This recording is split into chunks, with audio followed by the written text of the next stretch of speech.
Presidente, Sr. Ministro, Senhoras e Srs. Deputados, uma nota prévia acerca da natureza deste debate para dizer que para a semana temos um debate com a presença do Sr. Primeiro-Ministro, com o Ministro das Finanças, sobre o tema da situação financeira e económica, consequências sociais. Isto para dizer ao CDS que a autopromoção tem alguns limites e que conviria que não atropelássemos entre os partidos da oposição as iniciativas que vamos tendo. Isso sem desprimor para a presença do Sr. Ministro dos Assuntos Parlamentares, que tem, aliás, dotes de macroeconomista que nós desconhecíamos, mas que é ótimo para favorecer aqui o debate. Entrando na matéria, era importante aqui frisar o seguinte: o Partido Socialista e o Governo não podem desresponsabilizar-se da atual situação de crise, não podem alijar a sua culpa política, não podem atirar para a situação internacional, para essa vaga de fundo que veio atingir uma nau-catrineta, aliás, muito frágil. Não podem fazer isso. Porquê? Porque o Governo do Partido Socialista, outros governos que o precederam, a União Europeia, têm, ao longo de muitos anos, uma orientação económica, uma orientação para finanças públicas que não favorece o estímulo económico, que não favorece contrariar crises de mercado, contrações da procura.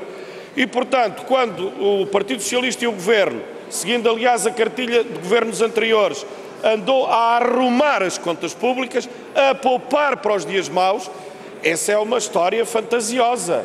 Na verdade, o que se andou a fazer foi sacrificar o investimento público, anos atrás de anos, levando a uma situação económica anémica, e por isso somos o país que está a resistir pior na União Europeia à crise internacional. Estamos no lote dos fundos, daqueles que estão a resistir pior, e seguramente daqueles que vão ter maior dificuldade em adquirir uma velocidade de retoma económica.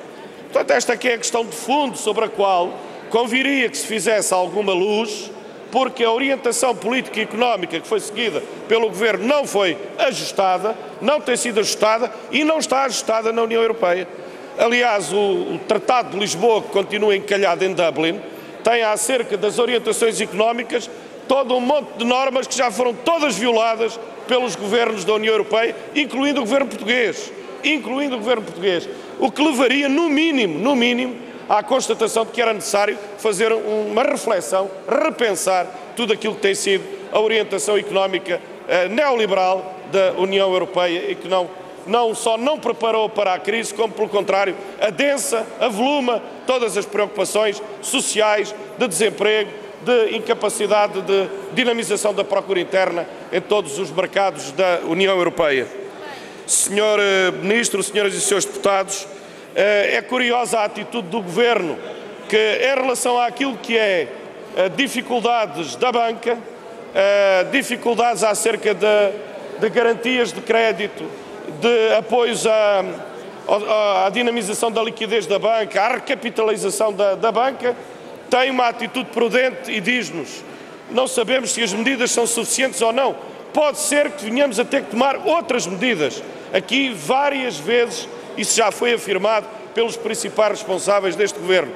Curiosamente, em relação às chamadas medidas anticrise, aquelas que têm diretamente a ver com a produção, têm diretamente a ver com a proteção social, a palavra de ordem, o slogan repetido até à saciedade é de que já temos medidas que chegam. As medidas são todas suficientes. As medidas são suficientes. Ainda ontem ouvimos o Ministro da Economia dizer isso. Todas as medidas são suficientes.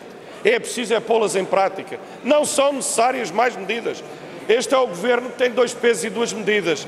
Para os bancos talvez sejam precisas outras medidas, mais medidas, mas para a economia real e para a situação social não são precisas mais medidas.